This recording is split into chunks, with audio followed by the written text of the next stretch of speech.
राधे राधे दोस्तों, आज हम आपको सुनाएंगे रक्षाबंधन की कहानी।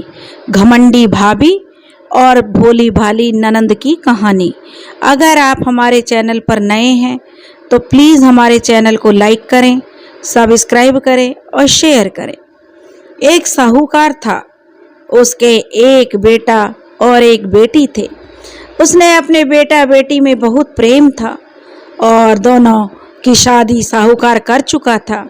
बेटी की शादी को अभी ज़्यादा दिन नहीं हुए थे।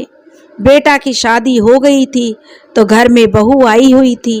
वह पहले से ही अपनी ननंद को पसंद नहीं करती थी और उसने धीरे धीरे घर का सभी लेन देन, खर्चा पानी सब अपने हाथ में कर लिया और अपने पति के सबके खिलाफ कान भरती रहती, खास करके अपनी ननंद के खिलाफ।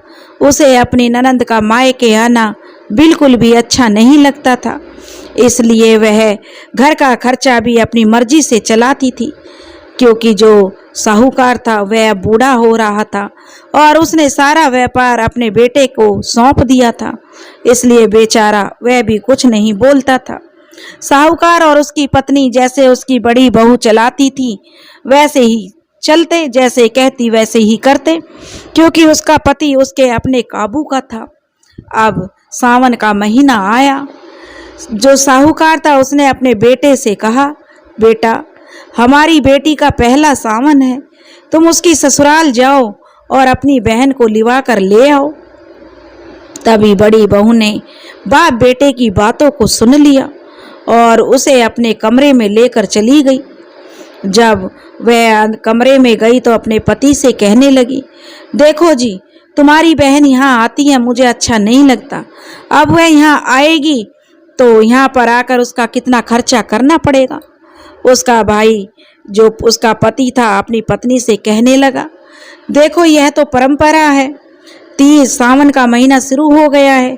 तीज और रक्षाबंधन तो लड़की पहले अपने मायके में ही मनाती है।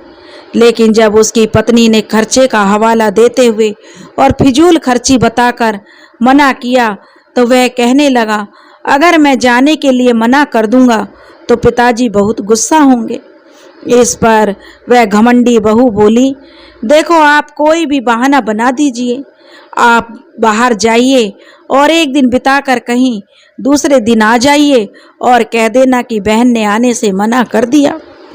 अब साहूकार के बेटे को अपनी पत्नी की योजना सही लगी।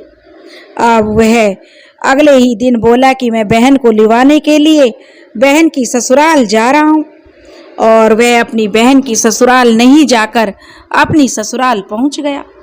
अपनी ससुराल में उसकी बड़ी आबो भगत हुई और एक रात बिताकर अगले दिन वह फिर अपने गांव की तरफ चल दिया। जब वह अपने घर पहुंचा तो साहूकार और साहूकारनी बड़ी बेसब्री से उसका और अपनी बेटी का इंतजार कर रहे थे। लेकिन जब उन्होंने देखा कि बेटा के साथ बेटी तो नहीं आई है तो साहूकार ने पूछा कि हमारी बेटी तुम्हारे साथ क्यों नहीं आई है। तब उसने कहा, पिताजी, मेरी बहन ने मेरे साथ आने से मना कर दिया, क्योंकि उसकी बहन का नाम राधा था। तो बोला कि राधा ने मेरे साथ आने से मना कर दिया। अब यह बात साहूकार को कुछ हजम नहीं हुई कि उसका भाई उसे लिवाने गया है, पहला पहला सावन है और परंपरा तो यही चली आ रही है कि पहली तीज और रक्षाबंधन लड़की अपने मायके में मनाती है। तो उसने कुछ नहीं बोला, बोला ठीक है बेटा, और उसका जो बेटा था अपनी पत्नी के पास चला गया। वे सोचने लगे कि उनकी योजना कामयाब हो गई। वे दोनों बड़े खुश थे। अब साहूकार को ये अच्छा नहीं लग रहा था कि उसकी बेटी उसके पास पहला सावन बिताने नहीं आई, क्योंकि पहला सावन मनाने के लिए तो सबकी बेटियां आई हुई हैं और हमारी बेटी का तो पहला सावन है और वो ही नहीं आई। इसलिए साहूकार खुद ही वह अपनी बेटी की ससुराल के लिए चल दिया। चलते चलते वह अपनी बेटी के ससुराल पहुंच गया। अपने पिता को देखकर बेटी बहुत खुश हुई। उसने अपनी पिता का खूब आदर सत्कार किया, अच्छे से बैठाया और बाप बेटी दोनों आपस में बातें करने लगे। बातों बातों में साहूकार ने कहा, बेटी, तुझसे बड़ा मिलने का मन था और इसलिए हम तुझे सावन मनाने के लिए लेने के लिए तेरा भाई आया था, लेकिन तूने आने से क्यों मना कर दिया। अब जो राधा थी वह अपने भाई और भाभी की चालाकियों को तो जानती थी। वह तो जानती थी कि भाभी तो उसको पसंद नहीं करती है, लेकिन वो इतना बड़ा झूठ बोलेंगे यह सुनकर उसे दुख तो हुआ, लेकिन वह सारी बात समझ गई। तब वह अपने पिता से कहने लगी, पिताजी मेरी तबीयत खराब थी, इसलिए मैंने अपने भाई के साथ आने से मना कर दिया। अगर आप ज़्यादा करते हो तो मैं राखी वाले दिन रक्षाबंधन मनाने जरूर आ जाऊंगी। और यह कहकर पिता अपनी बेटी से विदा लेकर अपने गांव चल दिया। अब धीरे धीरे रक्षाबंधन का दिन भी आ गया। रक्षाबंधन का दिन आ गया, सब चारों तरफ रक्षाबंधन का त्यौहार मनाया जाने लगा। राधा भी तैयार होकर अपने मायके चली गई। माता पिता अपनी बेटी को देखकर बहुत खुश हुए, लेकिन जैसे ही उसकी भाभी ने राधा को देखा तो उसे बड़ा गुस्सा आया। वह तो उसे देखकर जल भुन गई कि यह तो बिना बुलाए फिर भी आ गई, क्योंकि उसको मालूम नहीं था कि उसका ससुर भी उसे लिवाने के लिए गया था। अब वह अपने पति को अपने साथ कमरे में अंदर लेकर गई और कहने लगी, जी इस राधा से हमें राखी नहीं बंधवानी है, कोई भी बहाना लगा दीजिए और चलिए, अगर हम इससे राखी बंधवाएंगे तो जरूर हमें इसे कुछ उपहार देना पड़ेगा और हमारे पास इतना पैसा नहीं है कि हम लुटाते फिरें। पति जो अपनी बीवी का पूरा गुलाम था वह कहने लगा, ठीक है। तभी राधा की भाभी जो कि बड़ी घमंडी थी, उसने जो है बीमारी का बहाना बनाया और वहाँ से तुरंत निकल दी, क्योंकि उसे भी अपने मायके जाना था, लेकिन वह राखी बंधवा कर जाती थी। जाना था उसे, अगर राखी बंधवाती तब उसे मायके अपने जाती, लेकिन सास ससुर के आगे जब उसने बीमारी का बहाना बनाया तो कोई उसे रोकने वाला नहीं था। उसने बीमारी का बहाना बनाया और दोनों पति पत्नी घर से निकल गए। राधा बेचारी बैठी बैठी इंतजार करने लगी कि कब उसका भाई आएगा, कब वह उसको टीका करके राखी बांधेगी। लेकिन सुबह से सांझ हो गई, ना तो भाई और भाभी आए और ना ही बेचारी राधा ने राखी बांधी। वह बैठी बैठी इंतजार करती रही। जब शाम हो गई तो वह अपनी माँ से बोली, माँ मुझे अपनी ससुराल जाना है, यह मेरे भाई की राखी रख लो, जब आए तो उसे दे देना, मैं अपने ससुराल जा रही हूँ। और वह बड़े उदास मन से अपने ससुराल के लिए चल दी, क्योंकि उसने इतना नहीं सोचा था कि उसकी भाभी उससे इस कदर नफरत करती है।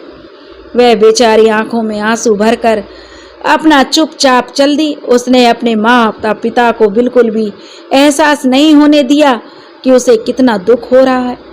जब वह अपने ससुराल चली गई तो अपना घर जाकर वह फूट फूट कर जोर जोर से रोने लगी और सोचने लगी, क्या मैं अपने भाई के लिए इतनी बेगानी, इतनी पराई हो गई हूँ कि आज भी मुझसे राखी नहीं बंधवाई। वह अब उसका जो है कई घंटे उसको हो गए रोते हुए, अपने भगवान को याद करती रही। तभी उसके दरवाजे पर दस्तक हुई। उसने उठकर अपना दरवाजा खोला तो देखा सामने उसके भैया भाभी खड़े हुए थे। अपने भैया भाभी को देखकर वह बड़ी खुश हुई और उसने उन्हें अंदर बुलाया। यह देखकर उसकी भाभी हाथ जोड़कर उससे माफ़ी मांगने लगी और उसका भाई भी कहने लगा, राधा हमें माफ़ कर दो, हमने तुम्हें बड़ा दुख दिया है। अब राधा बड़ी चौंक कर बोली, भैया क्या बात हुई है। तब उसकी भाभी और भैया ने सारा माजरा अपनी बहन को बताया कि हम तुमसे राखी नहीं बंधवाना चाहते थे, यही सोचकर हमने जो है कि तुम्हें कुछ देना पड़ेगा और हमारा खर्चा हो जाएगा, इसलिए तुम्हारी इस नालायक भाभी ने मुझे ऐसी पट्टी पढ़ाई कि मैं भी इसकी बातों में आ गया और हम लोग बीमारी का बहाना करके तुझसे राखी नहीं बंधवा कर सीधे तेरी भाभी के मायके पहुंच गए। मायके में पहुंचकर जब यह अपने भैया का टीका और राखी बांधने लगी तो इसके भाई ने जब इसकी कलाई सूनी देखी तो इसके भाई ने पूछा, क्या तुम अपनी बहन से ननंद से राखी नहीं बंधवा के आई हो। तब इसने सारी बातें अपने भाई को बता दी। कि कैसे ननंद का आना उसे अच्छा नहीं लगता। तब उसके भाई ने भी कहा कि ठहर जाओ, तुम मुझे राखी नहीं बांधोगी। जैसे तुम्हें अपनी ननंद पसंद नहीं है, वैसे ही मेरी पत्नी की ननंद तुम भी हो। वह भी तुम्हें क्यों पसंद करेगी जब तक तुम अपनी ननंद से राखी नहीं बंधवाओगी, और तब तक मैं भी तुमसे कोई राखी नहीं बंधवाऊंगा। अब जब भैया ने इस तरीके का व्यवहार किया और उन्हें मायके से निकल जाने के लिए कहा, तो उन्हें अपनी गलती का एहसास हुआ और वे दोनों सीधे राधा की ससुराल आ गए हैं।